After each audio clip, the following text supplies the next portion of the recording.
On this special episode of the SSPX Interview Series, we're joined by Father Patrick Summers, the District Superior of Asia for the Society of St. Pius X. Father Summers shares some of the unique challenges and stories of the life of tradition in the missions and encourages us to pray that the Lord send more laborers into the vineyard.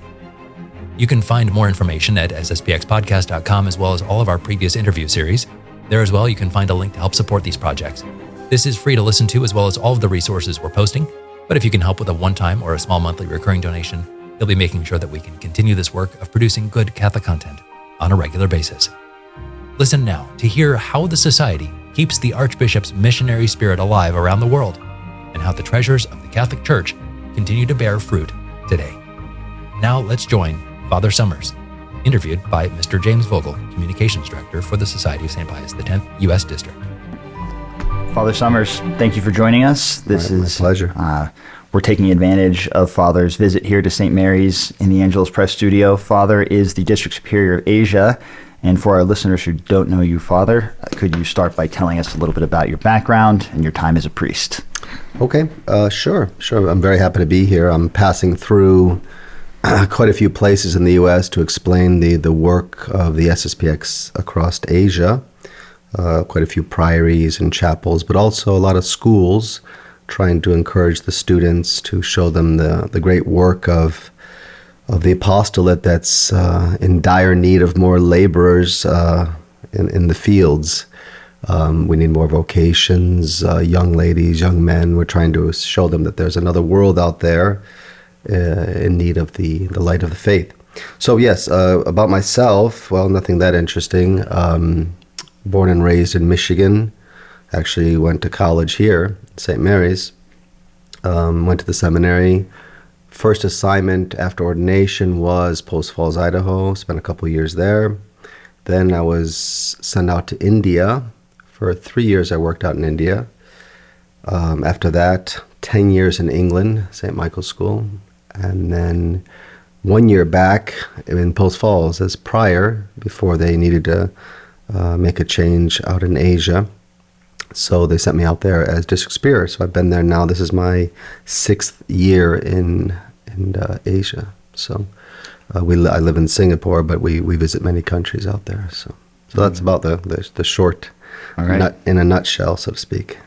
Well, the District of Asia, both its history and its scope, both very fascinating topics. And to the extent that I think our listeners realize the Society has a presence in Asia, they may not realize just what that entails. So could you speak a little bit, or okay. We could talk about many things, but maybe talk about the history or scope of the Asian district and everything that encompasses. Just like in many countries around the world, many, let's say, continents, the SSPX was called by Catholics in different countries saying, hey, this is a disaster, everything's falling apart, we're not learning our faith anymore, we don't have the access to the Mass anymore and the sacraments and the traditional things. So our priests would go out there, sort of irregularly as much as they could, and then eventually it was set up as a autonomous house, then a district.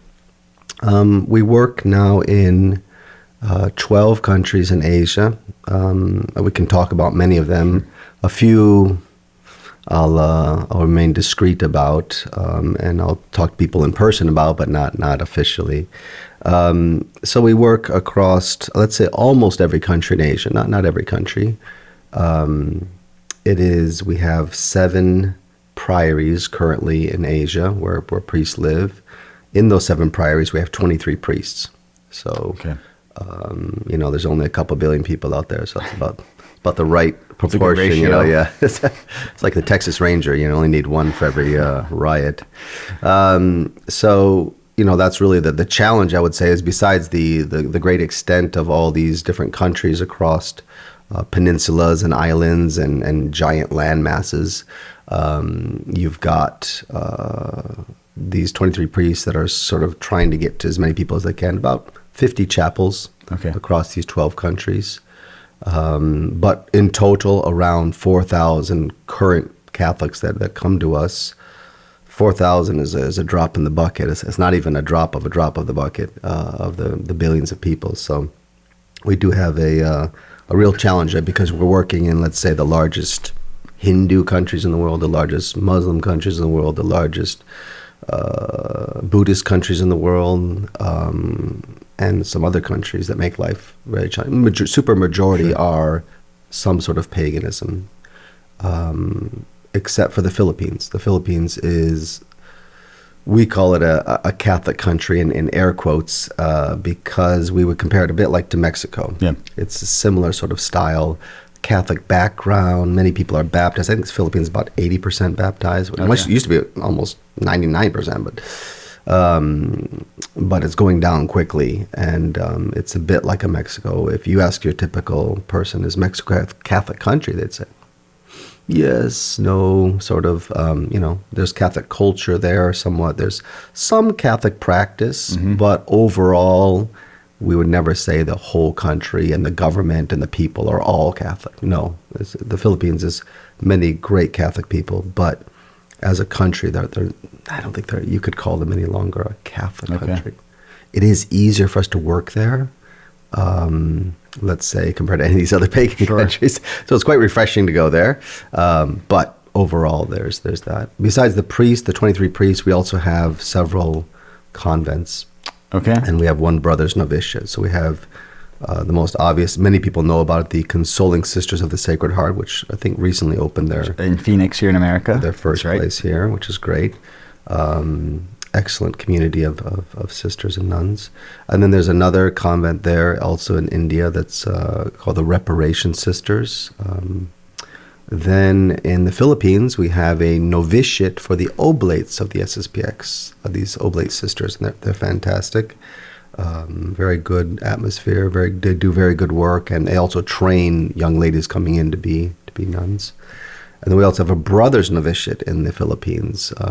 That's also a fantastic work to train these young men to be religious brothers. They help the priests, they do camps, they teach catechism, they take care of everything, and brothers are invaluable and great helps to the priest over there. So yeah, that's let's say the district in numbers. Okay. Well, it sounds like it's a remarkably diverse district, both in this you have a diversity of backgrounds even among your priests, right? You have priests of different nationalities. You're working in some countries, as you mentioned, with a Catholic background, others with a decidedly not Catholic background. You've got multiple languages the priests have to use or learn in the missions, but maybe could you give us a walkthrough or a tour of the district if you were an American coming to visit you? What is it like in the district councils in Singapore as compared to the mission in India, the mission in the Philippines, and then again, I know you can't talk about all the countries, but it just seems from the outside like it has to be something of a challenge with all of these different countries with different histories, different probably distances from the Priories. So in many ways, it's unique and. To the extent that you can you walk us through what that's like on the ground? I think to start out with, I would say, just like working in the U.S. or let's say the District of Canada or Mexico or someplace in Europe, every district or region has its particular strengths and weaknesses, and we certainly can see that. When I travel home to see family in the U.S., the priests are facing certain challenges that we maybe don't have in Asia. On the other hand, we have certain challenges they would never have. So, I think it's same cross, different color. So let's say the average situation would be each country is its own culture, or each region within Asia. I mean, you could say the people of India have these strengths and qualities, but you go all the way across the place to Japan, very different people from the Indians, but both have different strengths and weaknesses. Both have, fallen human nature. So I think that's one thing that's fascinating is you, as a priest, I've worked in England and USA and also Asia. You have a constant reminder that, the cultures are different. It might seem strange to us, this or that, but at the end of the day, it's a man composed of body and soul, and having had the effects of original sin, and like all of us, poor sinners in need of the grace of God. At the end of the day, it comes down to that simple fact. One of the challenges I would say that I found more prevalent across Asia is their levels of catechism, their levels, what they learn from within their dioceses or their local parishes before they find us is almost nil, or so little that we have to re-teach a lot of stuff. You got someone that's 50 years old, they've been going to their local parish for 50 years, and they almost know nothing about their faith, very little. It's a cultural practice. I was born into a Catholic family, so on Saturday Vigil Mass, we go to Mass and we sit there.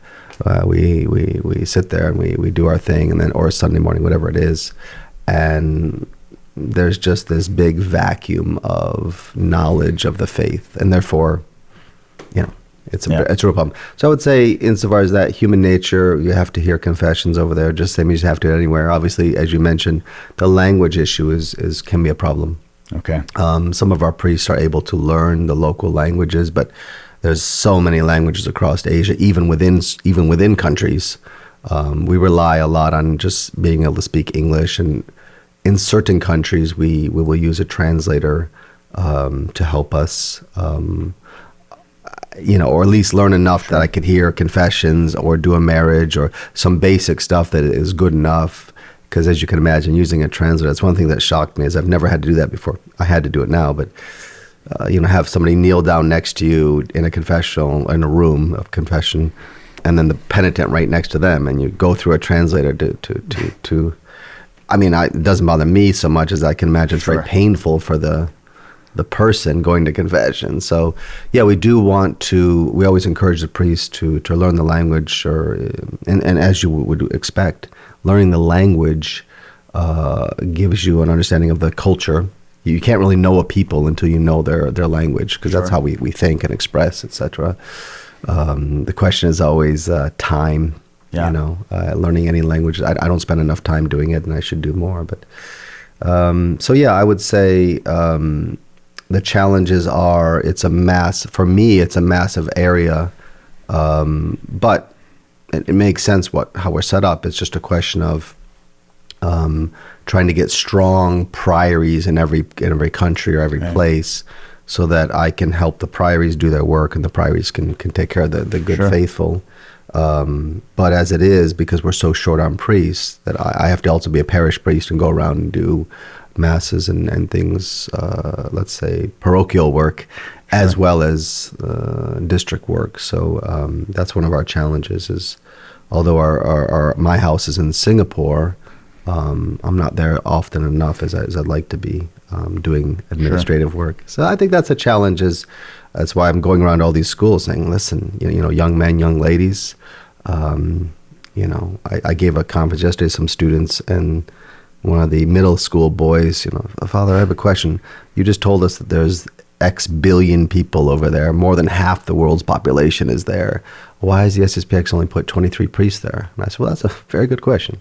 I said, well, because you're a lazy sod and you won't get off your seat and come over and help us, And I said, I know it's a couple of years away before you can do that. But I said, really what we need is generous young men, young ladies to say, I want to dedicate myself to the salvation of souls. And that's, at the end of the day, that's where we're at. So that's the main goal of when I'm talking to people around the U.S. now, is to say, pray for vocations, pray for generosity amongst these young men and young women.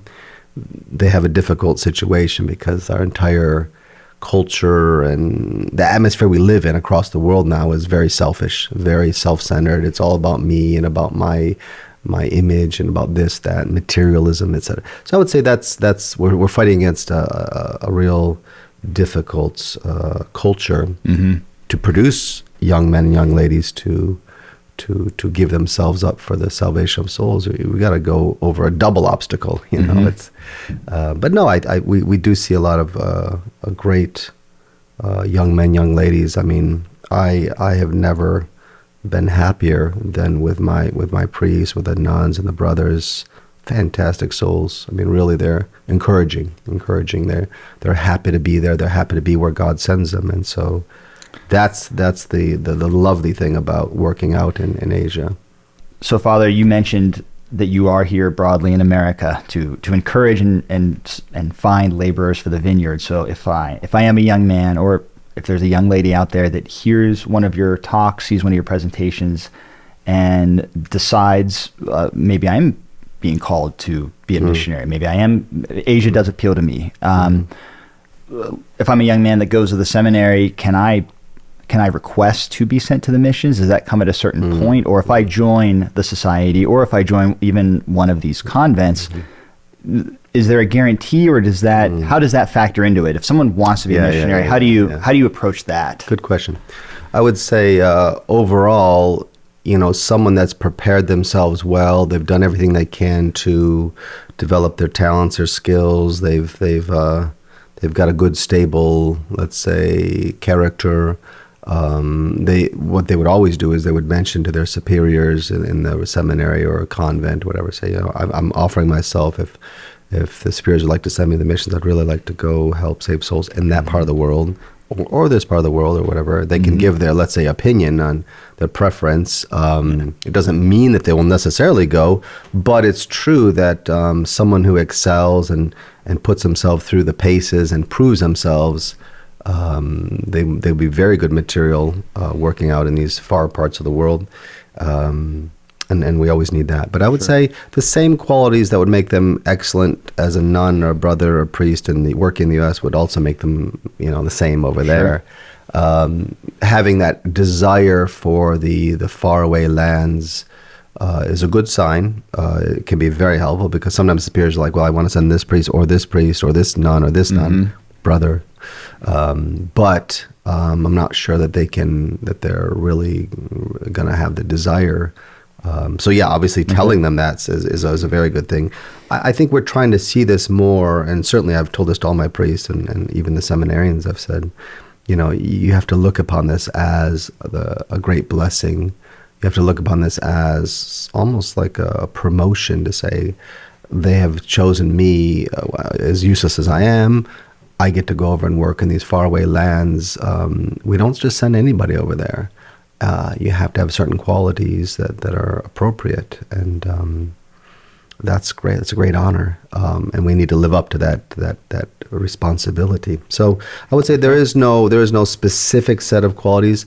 Obviously, the normal things for anyone, like good health, good judgment, ability to adapt.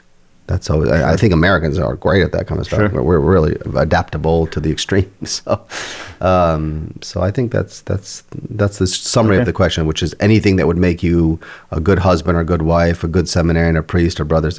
They're all very similar qualities. I mean, a husband and wife, as you would know, is you have to be phenomenally, and the generosity is a big deal for anyone in a successful marriage, a successful vocation. That's at the very heart of it, So a follow-up that's a very practical side of this question. If I'm a young man or young lady listening to this, or seeing what's going on in Asia, wants to come and visit or even participate in the missionary work, are there opportunities in the orphanages? I think, and that might be a separate question, you do have some kind of a medical mission in the Philippines. Yep. Are there opportunities for someone to visit various parts in Asia, and what would you say to someone if they said, look, I'd like to come and see? Yep. There's probably two options there. One is sort of just like a general visit. They've got some time. People sometimes say, Father, can I come over for a week or two to somewhere and help out? I'm like, no, okay. 1 or 2 weeks, probably not enough overall, because you got the time change, you got the culture, the weather is different. And try to do a bit longer, maybe a month or two at least as minimum. But there is a Rosa Mystica medical mission every year. It's in March every year. And doctors, nurses, volunteers come from Europe, America, other places, even within Asia. They come together in the Philippines, and they do a great job. These medical teams come together, and they go to some of the very poor villages or poor abandoned places and set up shop there for a couple weeks. I think it's less than 2 weeks. And our priests go with them, and when all the people come in for the free medical work, we try to start, digging into their soul and figure out, make sure the baptisms are done, make sure they know their faith, catechism lessons for the children, repair all the neglect that's been there for a long time of the spiritual life. So it's both a medical and a spiritual mission that does very good work every year. And then they have to do follow up the rest of the year. They have a permanent team set up over there to continue the work after this big get this big extravaganza, bring everybody together. Sure. Then they continue the work with follow-up the rest of the year. So it's a very good thing. So it's that's a good really example. blending the corporal and spiritual works. Yes, Right? we're trying to exactly. Yeah. And trying to use that as a good launch pad to bring people back to the faith. And it's in the Philippines, as I said. Okay. And they're just not. Many of these places have not seen priests regularly for a long time, or just completely forgotten about. So that's what we're trying to do there. But yeah, we do take volunteers, especially firstly medical personnel. Okay. Or people that are in the medical world. It could be a pharmacist. I mean, it could be anybody in the medical world that's helpful. They do all sorts of different medical procedures and checkups and fixing problems. Okay. So I think that's a very good thing for people to volunteer for. Also, as I said, sometimes you have a young man, a young lady wants to just come over and see what the rest of the world is like. They want to get out of their comfortable suburban life and see the real world. That's very good, but they got to dedicate a bit of time to do that. They can't, as you can imagine, it's a, 18, 20-hour flight over there, plus the time jet lag, plus the health and what you call the temperature change. Sure. It's Southeast Asia is very hot and humid. There are, East Asia, further north, Japan, Korea, etc. Those are not so hot, but, so. Okay. So. Jumping ahead a little bit, but so say someone is interested in the Rosa Mystica mission, in visiting. What's the best way for someone to? Well, we can put some links down. We can put some things even down the below. Screen. Yeah, we'll put some things down below on the screen, as you say, to show them how to contact the person in charge. To say, hey, I'd like to come. What are the dates? What do I do? And once they get over there, they're fully taken care of. Sure. They're put in a hotel with the other medical people, and they're taken good care of. Okay. And it's I've seen what happens. It's a very good atmosphere, a very good camaraderie. They meet new people, good Catholics who are zealous to help others. It's, as you say, it's a corporal works of mercy. It's fantastic to see that. That's wonderful. Every year, that's good. So. Okay.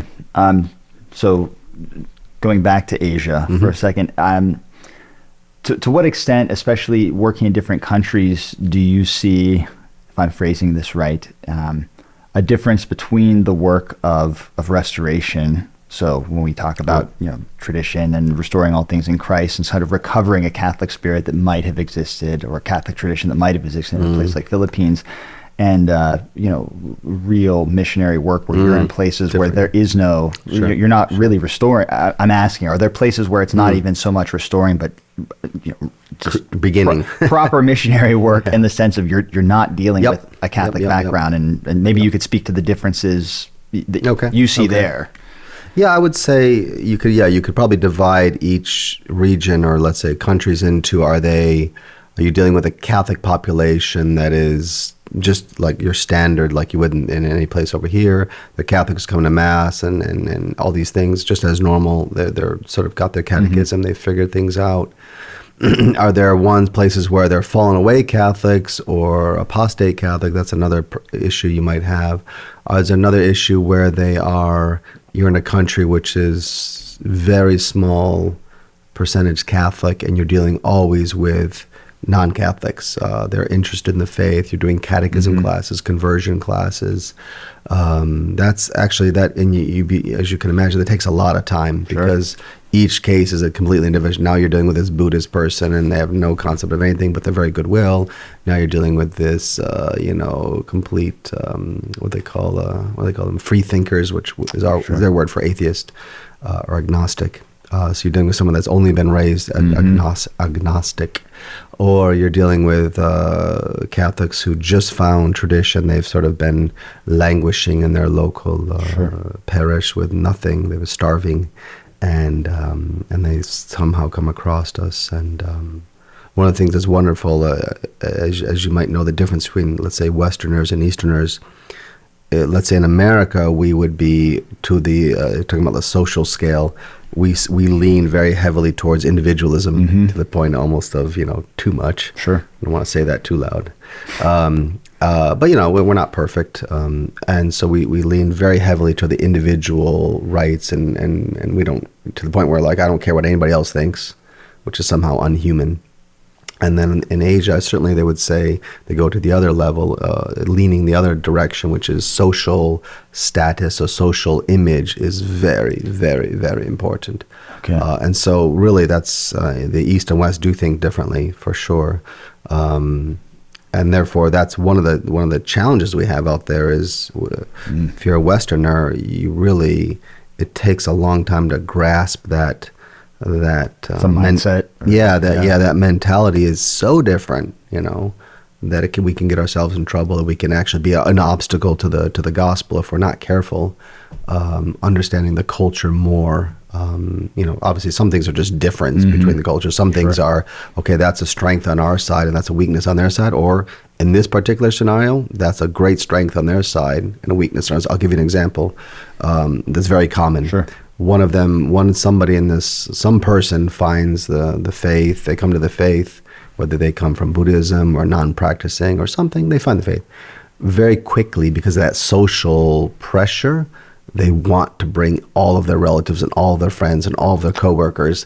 So you might convert one person and you just picked up 50 to 60. Wow. Whereas over here in the U.S., it's like, I converted to Catholic faith. My family is not, I'm dead to them now. I'm all on my own and I'm alone, which is not great. Sure. Whereas here, you actually have a strength that they're so socially sensitive that they're like, I found this great thing. There's the Mass and the sacraments, and we hear good sermons, and we learn the faith, and we work towards the salvation of our soul. And you guys got to come, and it's wonderful to see. It's great to see. Wow. So it's an example of what I first found. Gosh, this is really, really strange to me. This incredible emphasis on everything social. The social face, the public persona, everything is so hyper to that level. But it can be a strength, and it obviously can be a weakness. Sure. The social pressure is very strong. A lot of Catholics say, I'd love to come to the society, but, people would look at me strangely. Sure. Which happens everywhere in the world. So it takes, I think it would say it takes a bit more courage. They can be much stronger because they have to go over a bigger hurdle than we might in the U.S. because we're more individualistic. We're like, my family, my relatives, they don't really like this, but I'm going. Over there, that's hard to get over. And they're just like any previous Catholic situation. You were born and raised there, you were baptized there, maybe your parents were married there, all your family go there. Sure. To walk away from that's not easy. It's not easy. That's interesting. So I think it's a fascinating difference there is the individualism that we live in over here in the U.S. maybe, and then over there, the social life is so important over there. Okay. And you can imagine each side has a balance or an imbalance of that, and it's something you just have to deal with and learn. So that might tie into one of the other questions that I know people have just about the society's work around the world, relationships with the hierarchy. I know in some of those countries, the Catholic Church is not big, even just in general. So, again, to the extent that might influence some social pressure in some places. Oh, yeah. But in general, what is, and again, I'm sure there are differences between country, but can you say anything broadly or in particular cases? What is the state of the Catholic Church in Asia, and what are the and especially relations between ourselves? Sure. Yeah, okay. I would say most of these countries we're talking about have such a small percentage of Catholics of the overall population. I mean, Japan is 0.3% Catholic, and there's hundreds of millions of people there. Korea, I think, is around 10% Catholic. India, I think, never has gone more than 2% Catholic. Singapore, about 6%. Philippines, 80%. But again, that's going down. I mean, they were up high. As I said earlier, they're up in the 90s, way up in the 90s for a long time. I would say in the countries where Catholicism is the extreme minority, the bishops in those dioceses, sometimes they're quite friendly to us because any help is help, right? Sure. Anything that's good, any positive thing, they're like, oh, thank you very much. The bishops some places have complimented us. We have no dealings with them per se, right? But they're like, hey, thanks for taking care of Catholics in this country, and we're like, oh, you're welcome, and we're not sure what to do. In other places, they're very against us. For example, the Philippines. Okay. Obviously, we're a real thorn in the side for them because more and more Catholics are leaving their Novus Ordo parish isn't coming to us. It's growing, but that's a threat, and they're not sure what to make of it. So they generally condemn us. They don't want to help us in any way, as a general rule. Okay. In other countries, we can be condemned by them, or we can be tolerated by them. It's really, as you said, it's each country has a different rule. Overall, it's somewhat surprising, I would say. Some of the very good bishops out there who would just want to spread the faith, but they look upon us as a help. In other cases, they don't. So it's probably a mixed bag. It'd be the general rule that it's a mixed bag. Sure. In general, let's say the traditional Mass across Asia is extremely limited. And many of these... And just to be clear, you don't just mean since, for instance, Traditiones Custodes. You oh, no, I mean even before that. Yeah. I would say even before, the Traditiones Custodes, it was extremely limited. Like we tend to be operating in many places, and there's nothing else out there. In many of these countries, you talk to the local Catholics, they don't really, because Asia has, in general, more conservative than other places in their morals and in the Catholics and in the diocese. They tend to be, on average, a bit more conservative, I would say, as a general rule. And therefore, they don't see the insane abuses that they might happen in the liturgical abuses. There are some, but it's certainly not. It's not something like Germany or something. It's not as insane as that, or some places in the U.S. So I would say, as a general, they're like, "What crisis? What crisis? We still go to Mass, we still get communion. Therefore, what's the big deal?" And the more they study, the more like, "Oh, okay, there is a crisis." But as initially, let's say, if they're just in a little comfort zone, they don't really see it in many places. Sure. What's the need for it, right? So that's kind of the rule there. Okay, that's interesting. You maybe answered part of this question before, but again, broadly speaking, what is the biggest challenge to the apostolate, and maybe what's the sign of greatest hope for you as the superior there? As I'm sure you're aware, because of the numbers of people, because of the distances, I would say the first goal would be to set up very good, strong priories with good, solid priests, brothers and sisters. That the more of those that we have well established, the more you can, you can spread and do good. One of the greatest dangers we certainly can face if we're not careful, just like anywhere in the world, is overextension. You say, gosh, we should be in every single country and every single city of every single country, and that's a real strong temptation to do. And then you start isolating your priests, and it ends up being counterproductive. Then you break a priest or a brother or sister, and then you're down even lower, right? Sure. So the faithful are very hungry. It's one of the things I hear most often: Father, we want more masses, more sacraments, more sermons, more catechism, more presence of the priest there and the religious there. We want we want schools, we want all these things that are wonderful things. They're hungry, and I don't blame them.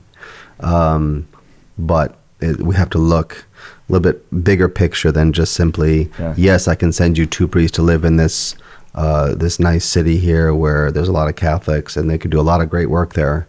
But 3 years down the road, when they crack and have a breakdown because we pushed them too far and too quickly, and it's actually counterproductive.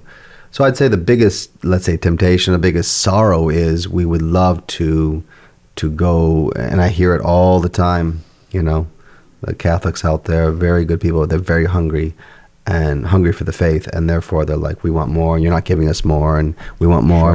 Hey, I'm all for that. But my job is sort of administration, is to say, I got to manage my people, my priests, my brothers, my sisters, to make sure, obviously we take care of them so they don't fall apart, but at the same time that they can, the more I'm taking care of them, the more they can take care of the faithful. I would say the biggest challenge administrative-wise is you're dealing with so many different countries, and therefore there's no universal rule that I can say, okay, in our district of Asia, here's how we run things.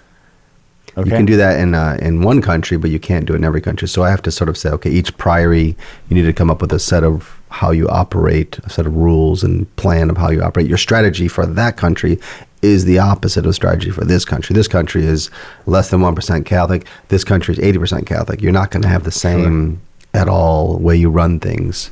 You got that problem of cultural differences, language differences, climate differences, financial differences. Mm-hmm. I mean, you can go from the Philippines and then you go into Japan and you're like, I just a couple hour flight and I'm in opposite ends of the spectrum of financial situation. I mean, it's insane, So I would say, you can go to great extremes, Sure. Singapore is to be the opposite of I don't know, some other country. And so I'd say you really, within a couple hour flight, you're running into all these, if you go from Kansas to Oklahoma, there's not that much of a difference insofar as the way people live, right? Right. If you do that same distance in Asia, you're in another world. Okay. And I'd say that's the real challenge is you're trying to manage so many different cultures and peoples and languages and laws and governments. Sure. You're as I say, you're doing a plate spinning operation. Sure. And it works. It functions. It's okay. It's doable. Really, what you get strong in, I would say, what you have to learn, and this is good for every Catholic, you have to learn the reality of divine providence. If you don't have that, you're gonna have a nervous breakdown. Interesting. Or you're just gonna fall apart. So I think that's one thing I'm always pushing to the faithful, to my priests, to say, listen, keep studying that doctrine, the reality of God's providence, because we can't survive without that. Can't survive without that. And to make things very practical, I think you mentioned there are 7 priories. I think you mentioned a few of them. So Singapore, the Philippines. So priory in Singapore, myself plus 2 priests, my priests are doing very good work there. There's always more work to do. Sure. They take care of, they help in chapels in Malaysia and Indonesia. Okay. Also, the next priory close by, let's say, would be, if you're moving in a clockwise direction, Sri Lanka. There are two of our priests in Sri Lanka, and they take care of several places from there. Okay.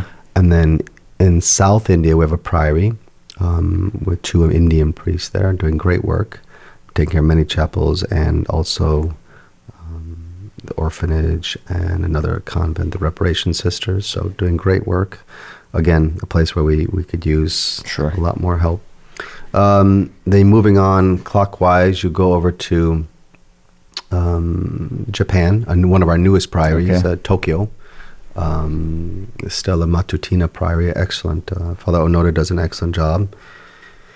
He has an assistant priest with him, so there are 2 priests there. And they take care of South Korea and other places in Japan. Sure.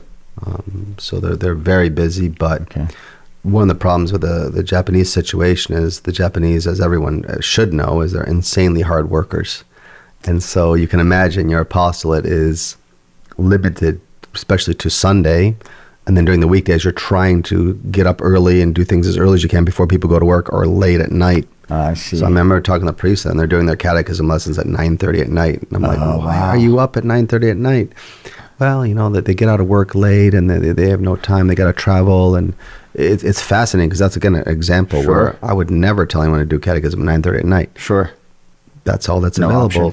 Right. If you want to teach the faith, you got to adjust to their schedule. And that's unfortunate, but that's the way it is. So that's an example. So Japan is doing great work. It's a very new priory, I would say. They're just getting established and setting things up. Then you move down to probably where we have the most things, which is the Philippines. It's the easiest place to work insofar as governments and things like this. So we have a priory in Manila and a school.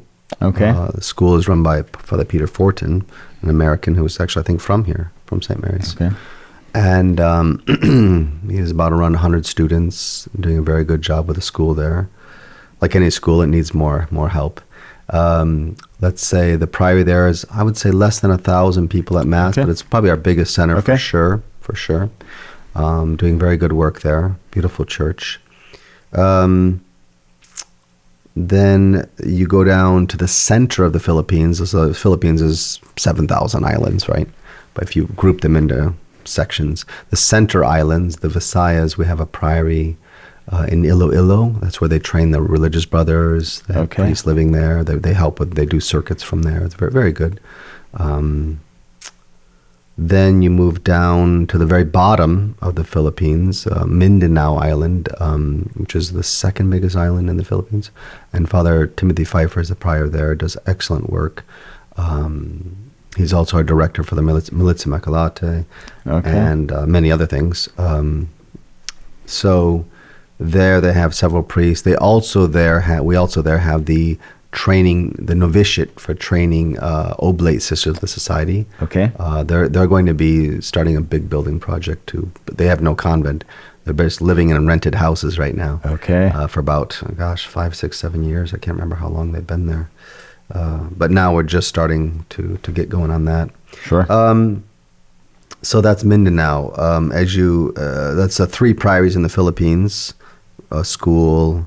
That's where the Rose of Mystica Medical takes place.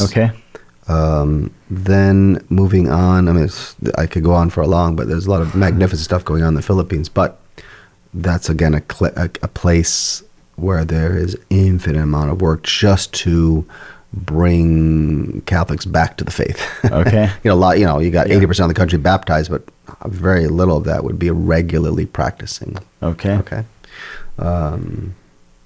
So then you move on to the last priory that we haven't talked about, which is Singapore. Singapore, again, a very unusual place because it's like 15 miles tall by 30 miles wide. It's not very big. There's a couple farms over here on the U.S. size. But it's 6 million people. Wow. So it's one big city. They got some great parks and stuff, but it's really one big city. Very good Catholics there. It's I would say, mostly Chinese ethnicity, but also Indian, Malay, and Eurasian, sort of mixed up some, but mostly Chinese peoples that came over in the last 100 years or longer. And then from there, as I mentioned, we take care of Malaysia, Indonesia, and some other places as well. So those are the 7 priories. Each of the 12 countries we work in, obviously every country would like either a priory or more priories. There's always talk about making another priory in the Philippines. The travel amongst 7,000 islands, you can imagine, makes life difficult. It's hard to imagine. You can't imagine until you do it. It's not that easy. So I think, obviously we fly around, at least I do. I fly around a bit more than the other priests. We try to keep them as local as possible. They got to use buses, trains, ferries, motorcycles, whatever. It's really a adventurous sort of thing across Asia, how you travel and how you get places. Because the population's so big, any of the cities is massively congested. So I think that's, you haven't seen traffic jams in the U.S. until you go over to. I would say that's a general, let's say, overall view of all the different priories and countries we are in. I don't think I even mentioned all the countries. So obviously Dubai, Abu Dhabi, then India. We work in India. We work in Sri Lanka, as you know. We work in Korea, Japan, Philippines, Indonesia, Malaysia, Singapore, Hong Kong, and a few other countries. So that's where we're generally working.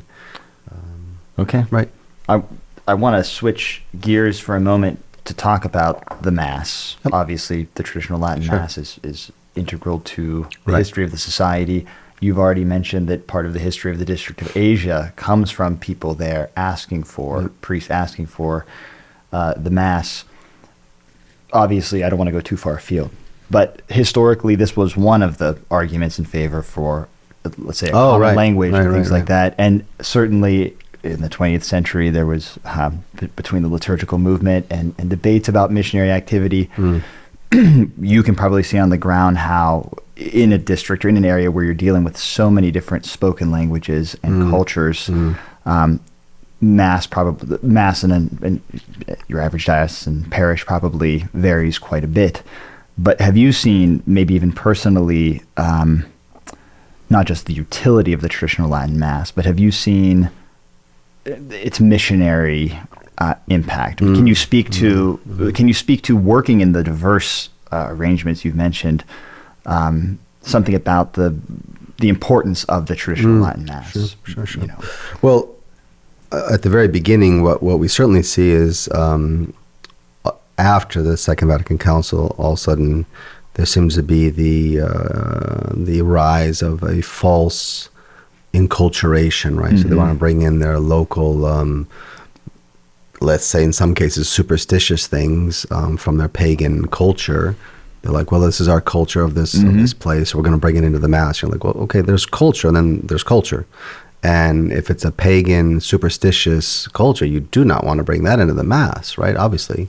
So there's a lot of that going on, where things that were always, they taught the faith, okay, those kind of things are cultural outside of the church. You can do them. There's Would this be things like Confucius and some of this goes back centuries, worship of right? the ancestors, or let's say pagan cultural things that were dedicated towards just superstitious beliefs. Okay. And they were they had no real place with the Catholics or the Catholic faith. Some of them were harmless, outside of the church, harmless to do. We cook this sort of special meal on this day because culturally they always did that, because of the season or because of the favor or whatever it is. Okay, fine.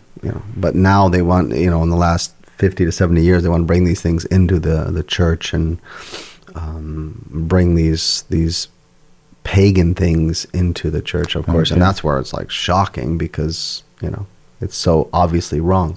Sure. But more to the point, I would say culturally, I've lost track of thought. Who was I talking Sorry. about? Oh, it's Latin Mass. So, obviously we speak about languages. It's actually hilarious because now more than ever in this last century and in this century, people travel more than they ever traveled before. Sure. So historically, it would have made sense if you want to go to the local vernacular language when people weren't traveling. That sort of makes a little bit of sense. A little bit, okay, fine. Now the fact that you have a global society and human beings travel insane amounts to have one universal language for the liturgy makes way more sense now than it did 200 years ago. And I talked to the priests in these dioceses and like, oh yeah, well I have to go because I speak those two languages. I have to go always over to that parish and that parish at this time of day because they have a special that language mass and then that language mass, and this other priest, he doesn't know those three other languages, so he has to stay here and do that language mass. And they have an incredibly complicated web of circuits and mass schedules because I don't speak that language, so I'm not useful for this liturgical thing, but I am for that, so I have to travel over there. And we need to make sure we get this sort of priest into our parish because there's this community that want to hear Mass in their language, and it ends up being, there's no unity, of course. Sure. I mean, and then it creates a sort of racism because like, that's the Chinese Mass, that's the Indian Mass, or that's the, this group Mass and not that group Mass. And it's insane because there's very little parochial unity at that point. Then you're like, well, okay, interesting. So I would say the Latin Mass, of course, obviously should be a unifier for sure, that all these different races of people living in these different countries, they can sing the Gregorian chant, they can sing the Mass is fantastic, because there is a lot of division across Asia. As a general rule, anybody who's lived in Asia knows they tend not to like each other. Okay. The different countries that expect, and it's not surprising. I'm not surprised at all that paganism doesn't exactly create a sense of fraternal charity. Mm-hmm. So the fact that this race and this race and this country, they look down upon each other. Yeah, it's not terribly surprising. Okay. That's why we need to convert souls, because they have no concept of these pagan religions, not the people, but the pagan religions have no concept of our Lord's second great commandment, love your neighbor as yourself. It's like, well, why? Sure. Why would I love my neighbor? It doesn't benefit me at all. I'll love him enough that he'll treat me in a certain way. I'll love him enough that he'll do business with me. Or I'll love him enough just to get what I need. It's not love, of course. It's just utility. So I think that's something that really is very obvious. Even though America is not a Catholic country, or some of these European countries, they still have a background in, there's still some residual Christianity left over. There's some residual Catholicism in our culture. We need a lot more, obviously. So, for us, it's quite shocking when you come across certain cultures that have zero fraternal charity. It's like, well, why would you not have that? We were raised with it, so it's not from our merit. It's not like we did it, but we enjoy it. And when you come across places that are not that way, you think, wow.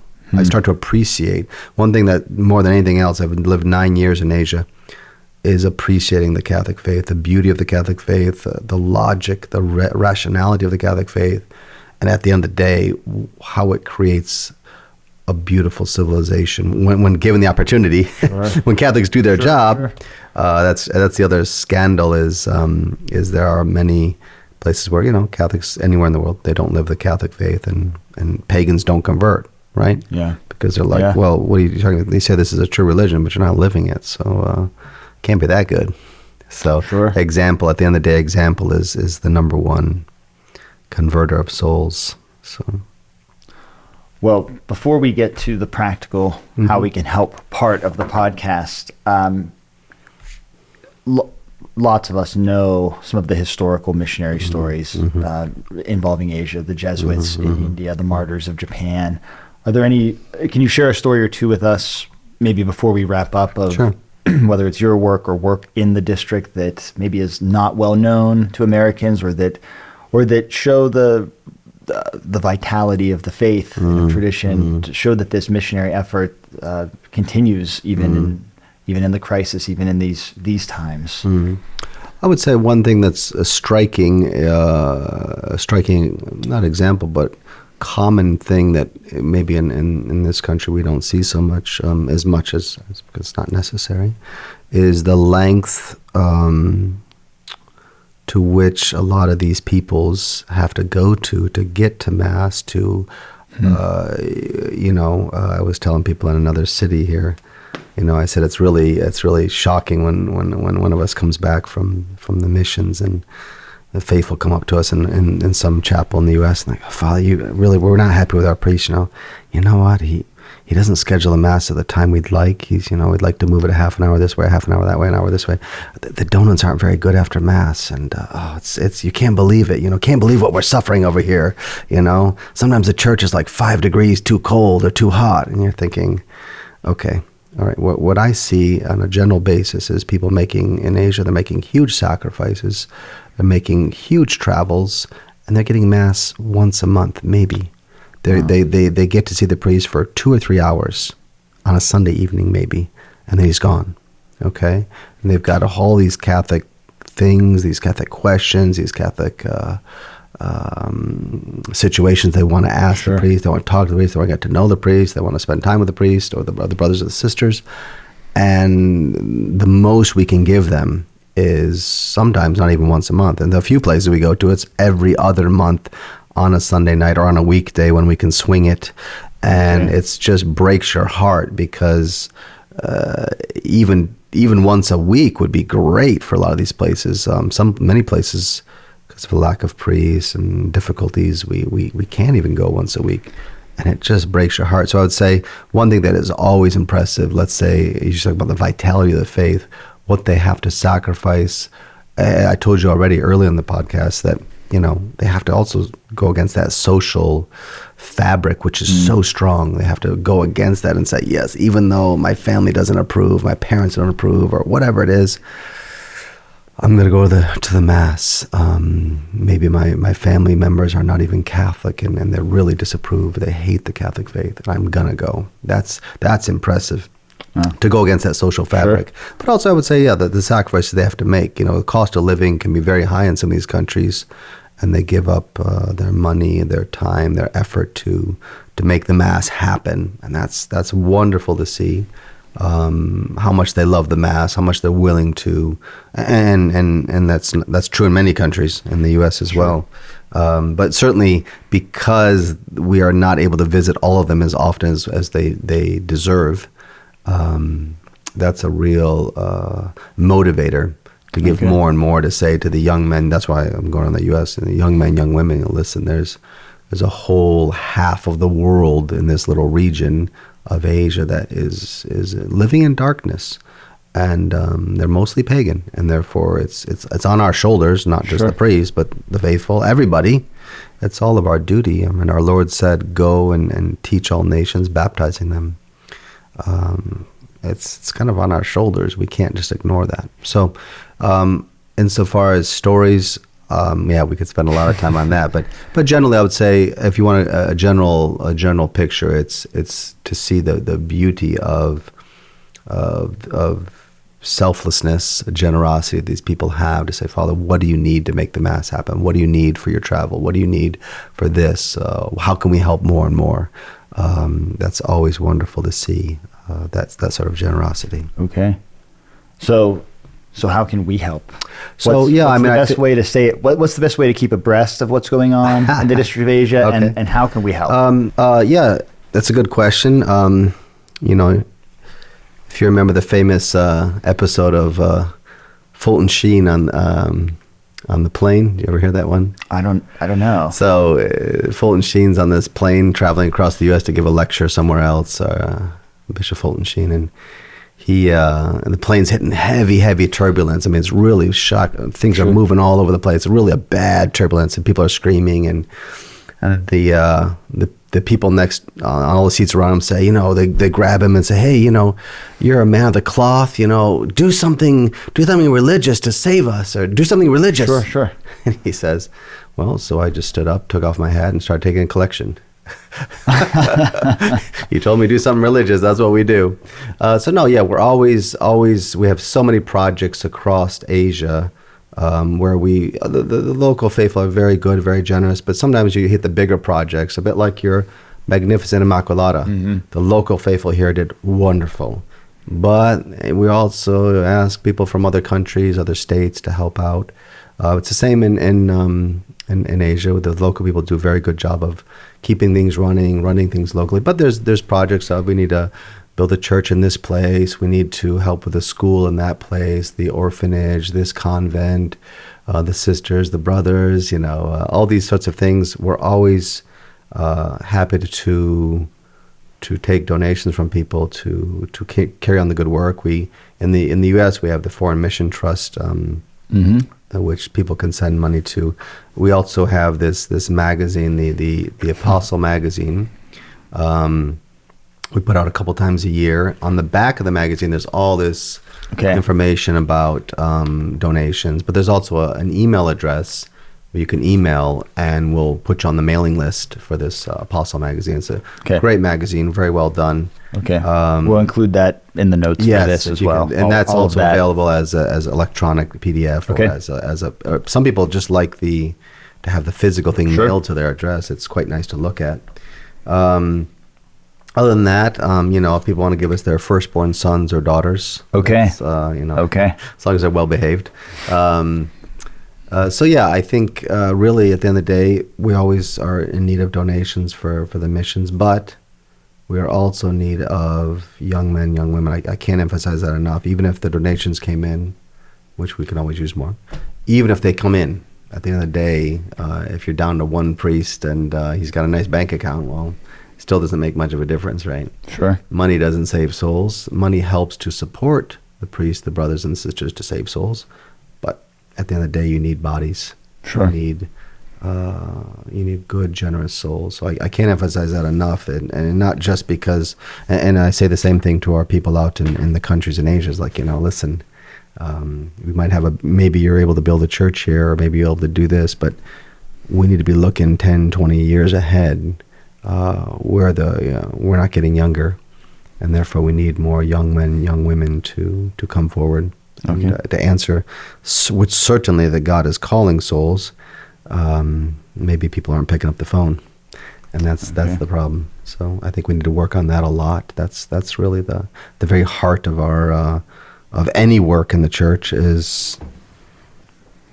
You need young men, young women to answer that call. That's critical. And by the way, it's the most glorious life you could ever have. I mean, no priest I know regrets it for a second. No nun, no brother.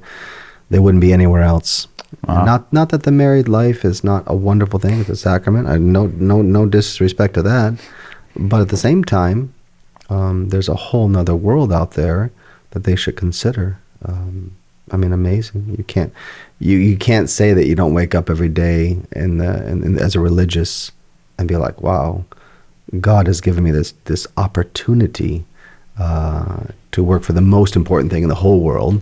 I don't care what else you do in this world. There's nothing that you can objectively say is higher than working in this field. Not just the missions, anywhere. Sure. Anywhere God sends you. Yeah. And therefore, what a wonderful life it is. And even though it's a different type of cross, the married life has a certain cross attached to it, and the religious life has a different cross attached to it, of course. The single life, if God calls someone to that, of course. But to say, what is the purpose you are on this earth? Well, according to my circumstances, I'm working for the salvation of souls. You don't get much higher than that. I don't know that you can get higher than that objectively. Sure. So I think that's a wonderful thing to wake up in the morning and say, today is going to be a lot of annoyances and challenges and difficulties, but you know what? I'm supposed to be here, and I can't ask questions after that. So yeah, obviously, Apostolomachus is a very good way to keep abreast of our events. We do have a district website which you can put up there that's got information on it. But I would say those are the two main things. We do have a YouTube channel, SSPX District of Asia, which I think you put up there. We put up sermons on there. A lot of people like that. Not sure why, but people like that for some reason. People like listening to sermons on YouTube. Okay, great. It's much better in person. But I guess if you're not living in Asia, then better to listen to them there. So sure. For those interested in helping out in the Rosa Mystica medical mission, we'll put a link up there of a contact detail that there's a person out in the Philippines who runs that and takes or arranges for the volunteers to come out, because that's a wonderful thing. A lot of people have had good experience with that, and also renewed their zeal for charity. I think wonderful. That's a good thing. Okay. Father, can't thank you enough for your time. Thank you for my pleasure. For the information, the stories. We'll certainly include the links here on the podcast and in the notes, and hope to have you back again in the future. God bless you. Thank you very much. Thank you, Father. Thank you. Goodbye. Thank you for listening to or watching the SSPX podcast. Please keep in mind the best way to help more people see these videos and to hear this podcast is to subscribe on YouTube or subscribe on your favorite podcast app and rate or review wherever you listen. Also, please remember, this is an apostolate. It's free to listen or to watch anytime, but we also need your help. Would you please consider submitting a one-time donation or sign up for a small $5, $10, or $20 a month donation at sspxpodcast.com? This helps us to continue this important work of sharing the beauty and the truth of traditional Catholicism with as many people as possible. Until next time, thank you for listening, and God bless you.